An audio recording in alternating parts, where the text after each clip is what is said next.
Three Lions TV. We are sponsored by Regal Elevators and Lifts for the entire Euro 2021 campaign. This is your preview show. We're looking ahead to Friday night's big one, if you want to call it that, at Wembley against the poor relation, the noisy neighbours across the border. Forever in our shadow, it is, of course. I'm talking about Scotland, who've qualified for the first time in a long time for a major tournament. I'm going to reflect quickly on last Sunday's game against Croatia, the first win we've had in a Euros opener for a very, very long time. On reflection, I call my post-match analysis or my full-time reaction, whatever you want to call it, the best possible start, because it is the best possible start. We never, predominantly on paper, as I've said already, win our opening game of the Euros. You can only beat what's put in front of you. Yes, Croatia are a little bit depleted now. They're a bit of an aging squad. Modric, their main man, 35 years old.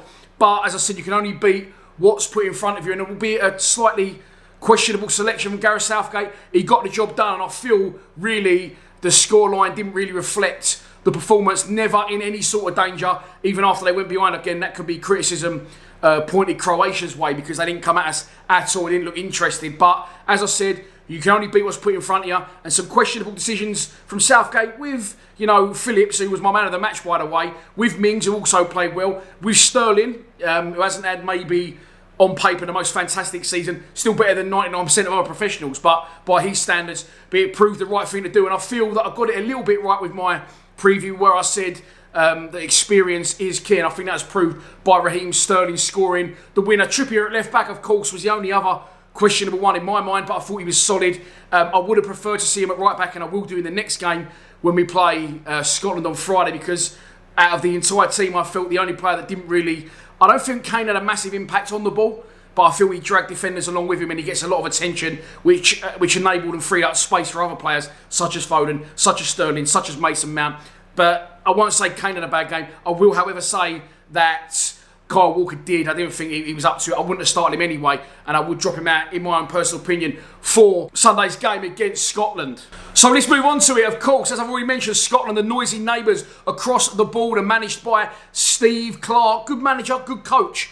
Been a good coach, coached at a high level, very highly thought of, and they come into the championships a little bit more confident than they usually would do. As I said, they haven't qualified for a long, long time, so that added hype along with the expectation of a good campaign and a good manager, of course, winning it dramatically on penalties to qualify in the last game for them in the qualifying stages meant, as I said, their tails were up a bit, but they lost their opening game 2-0, if you didn't see, I'm sure you did, against the Czech Republic.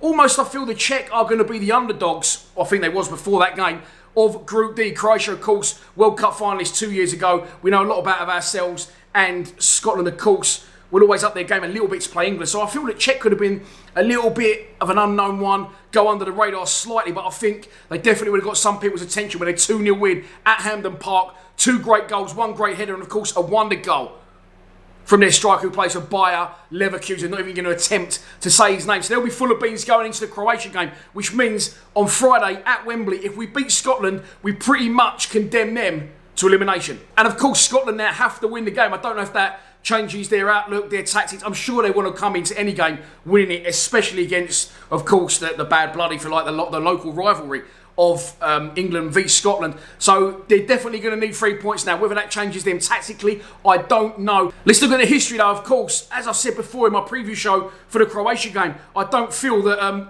goal, by the way, I'm just watching Finland and Russia first half, and Russia have just scored in injury time. Finland actually scored in the first 3 minutes, which got disallowed. And it's been a 0-0, it's been a great game. With 46 minutes gone, Russia have just opened the scoring. 6 minutes added time as well by the end of the first half. Anyway, let's get back to England versus Scotland. As I said, I think it will be tighter than people think because of the rivalry. It's going to be a little bit of an edgy one. And if we look back down the years, yes, we always usually get the better of them. It's always been tight when we've played them, of course, Euro 96. How can I not mention it? How can I not point to it? They missed a penalty from Gary McAllister when England the 1-0 up. The ball was moved allegedly by Yuri Geller, spoonbender. And then we got the other end, Gazza seals it, one of the greatest goals I've ever seen live, 16 years old. At that point, I remember it well, watching it around my mate Ben Buchan's house in Abbey Wood. Brilliant day, brilliant Euros campaign, full stop. But Gazza's goal, as a 16-year-old watching that go in, absolutely sensational. And then, of course, after that, 1999, I remember as well. I think, I could be corrected in the comments. If I am wrong, let me know. 1999, I'm sure we went to the playoffs and we had to play Scotland. Paul Scholes scored 2 at Hampden Park. And in the return leg at Wembley, we lost 1-0 to a Don Hutchinson goal. And I'll point as most recently to 2017 in the home nations. We drew 2-2 at Hampden Park. Lee Griffiths scoring 2 goals that day for Scotland under the management of Gareth Southgate.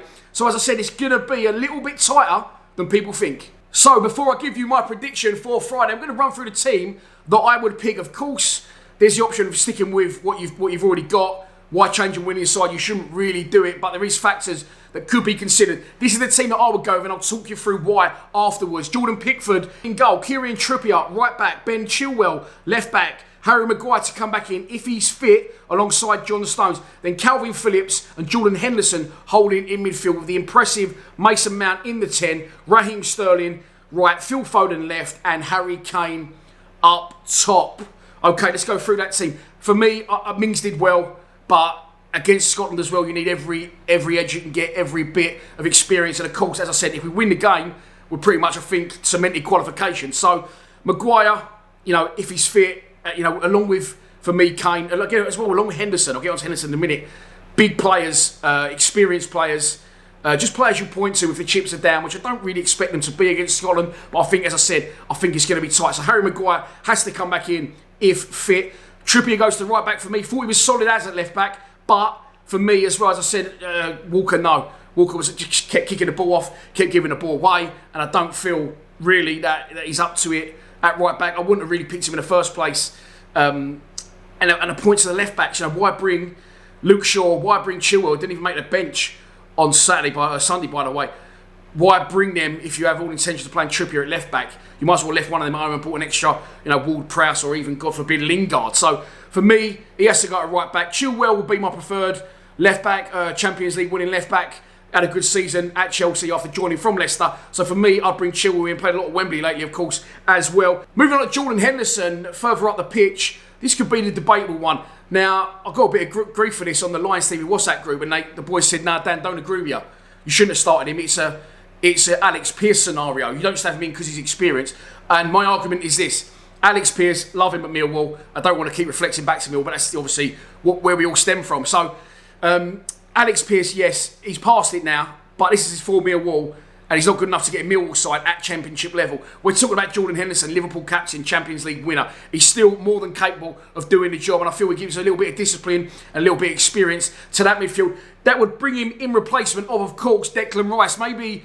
I thought Rice did all right, but we seem to love this one sitting in front of the back 4 or 3. All clubs are doing it now, so obviously it's the way forward. These managers know more than I do, but I think you can read a game, and I feel against Croatia, they had no real threat, so I just felt that Rice was sitting there protecting nothing really, because they didn't really need protecting. There wasn't a great deal going on, and maybe it's because who he plays for as well that I'm not too fussed. I didn't think he played bad, Rice, at all, but I think if he's going to sit there and not do a lot, I think I'd rather have Henderson sitting there not doing a lot and dictating and being a little bit more vocal and a little bit more influential experience-wise, maybe. And then up front, I thought the front three, and if you want to include Mason Mount just behind them as well, were fantastic. So that's the team that I would go with on Friday against Scotland.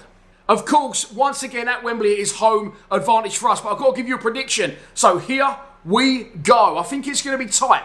I don't think there's going to be no 3 or 4 nils. It could potentially be a 1-0, but I want to go a little bit more exciting and stretch it out a little bit. I'm going for a 2-0 England win. So Harry Kane to get firing, and I'm going to go for Mason Mount to get the other one in a 2-0 win for England, which could potentially see us top Group D. So that is your lot for this preview show. I hope you have enjoyed it. I will be streaming right here in Lions TV Towers from 7:30 p.m. on Friday night for an 8 p.m. kickoff against the Sweaty Sox at Wembley. It's coming home. Please subscribe to Free Lions TV. Come on, the Free Lions.